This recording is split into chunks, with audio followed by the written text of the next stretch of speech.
या संदर्भात कृषी मंत्री अर्थात महाराष्ट्राचे कृषी मंत्री दत्तात्रय भरणे यांनी काय म्हटलंय ते आपण पाहणार आहोत।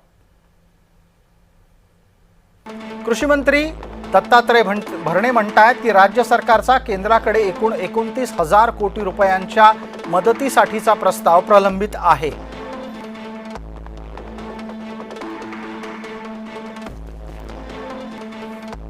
राज्य सरकारचा मागच्या आठवड्यात केंद्राकडे प्रस्ताव रवाना झालेला आहे।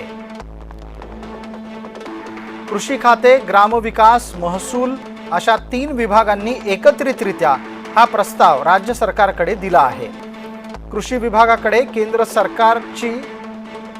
विभागाची केंद्र सरकारकडे 9,000 कोटींची मागणी आहे।